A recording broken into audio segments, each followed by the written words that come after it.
paz, Deus abençoe. Nós estamos aqui para mais um encontro, para conversar um pouco sobre um tema do Santo Evangelho. E hoje nós pegamos aquele texto de Mateus 10, do versículo 13 em diante ali, onde nós encontramos o tema forte, já muito conhecido, das chaves, do poder das chaves. Mas lá no último versículo desta perícope, desse trecho do Evangelho de São Mateus, vai aparecer um outro tema, já não tão discutido, e era sobre esse outro tema que eu queria aqui hoje refletir. Não sei se vocês recordam, mas o último versículo trata do segredo messiânico. O que é esse tema? O que é o segredo messiânico? Vamos então mergulhar um pouco nessa história para entender por que Jesus é o Messias, para que essa identidade permaneça em segredo.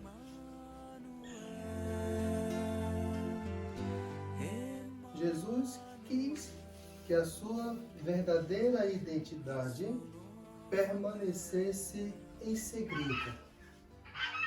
Nós vamos observar as várias passagens do Evangelho onde Jesus realiza os seus milagres.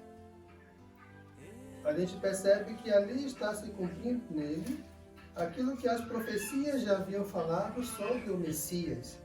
Sim. Um caso especial aqui da expulsão do demônio em Marcos 1,14,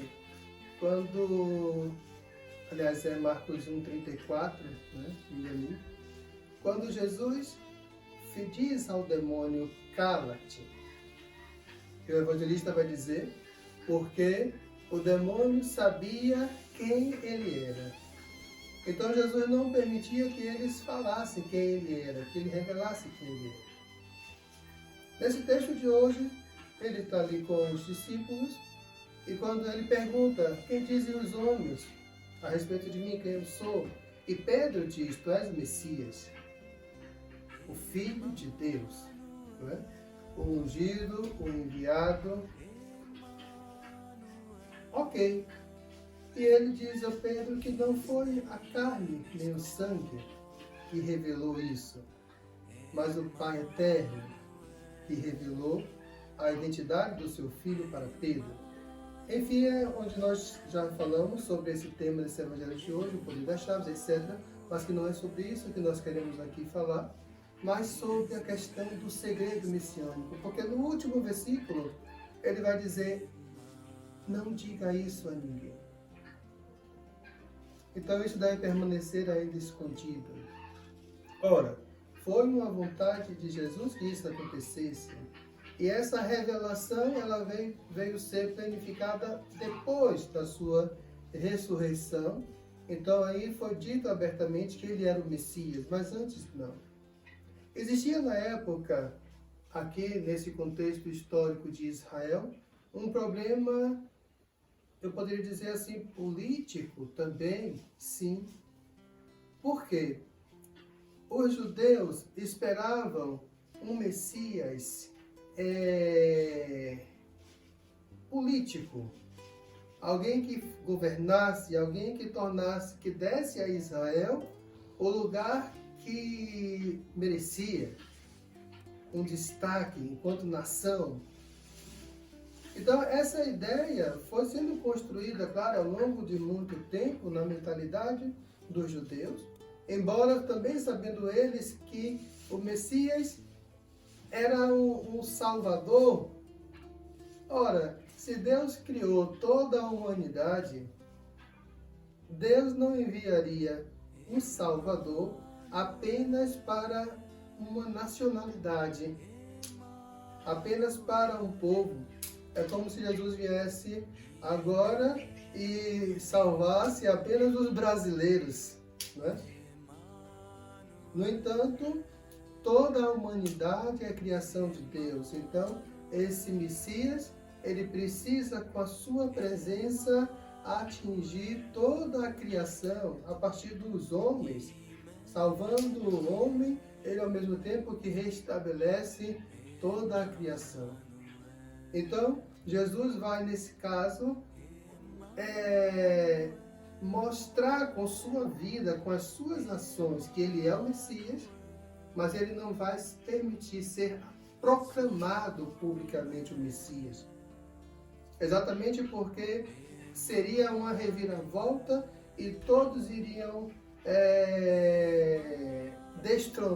querer destronar aqueles que governavam para exatamente colocar ele no poder.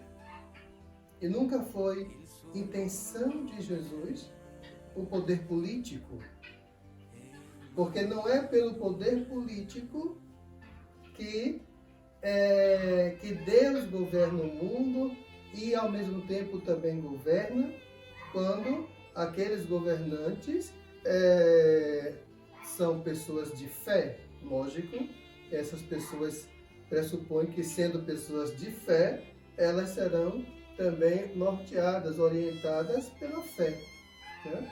Mas quando esses governantes não têm essa mentalidade, então aí já é outro caso. Em seus desígnios, Deus também acaba por governar, mas não de um modo mais objetivo, mais claro. Mas o que é que eu queria dizer com isso? Jesus, sendo Deus, nunca deixa de ser mistério.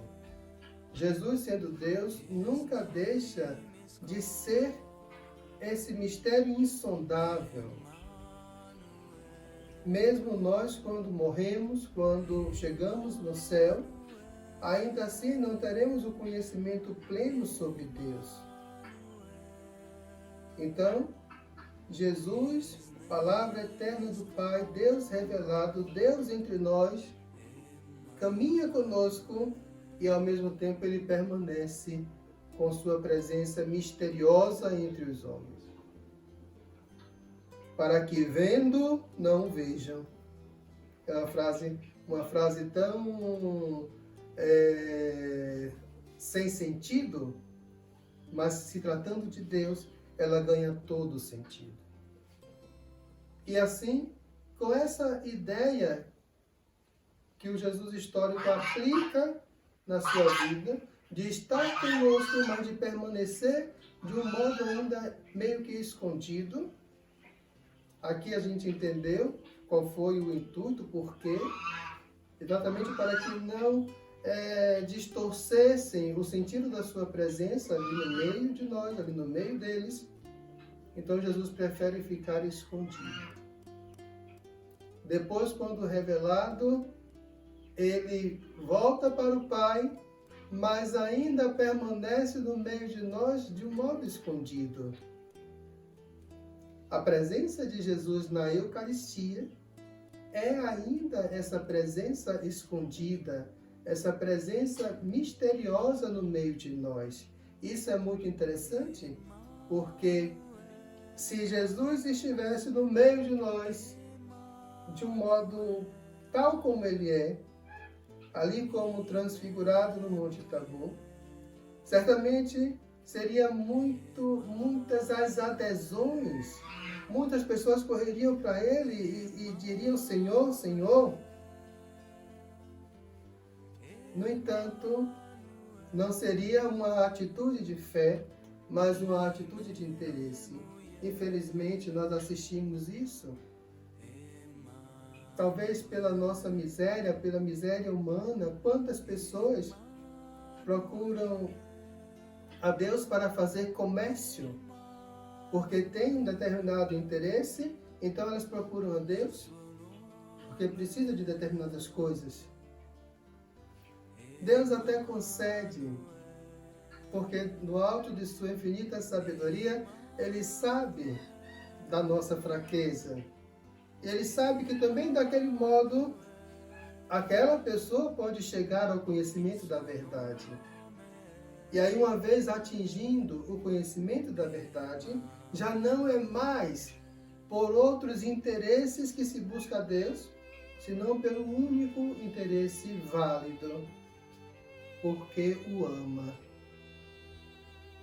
Por isso Jesus permanece escondido no meio de nós ainda hoje, escondido na Eucaristia, se apresenta para nós com o seu coração aberto, se dá para nós,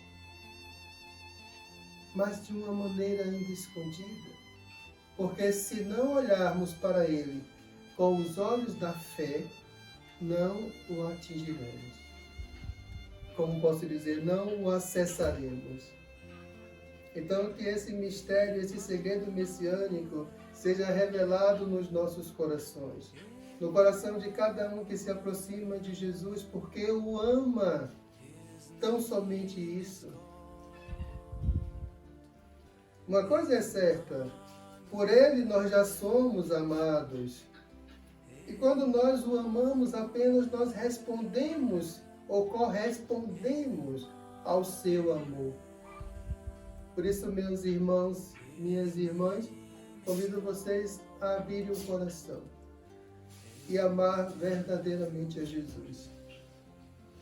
Ele sairá do segredo e se manifestará a você.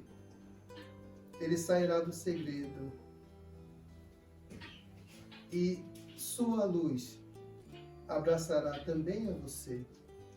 E aí toda a compreensão da verdade vem à tona, e aí já não há mais mistério naquilo que se pode ser revelado entre nós. Que Deus nos abençoe. Em nome do Pai, do Filho e do Espírito Santo.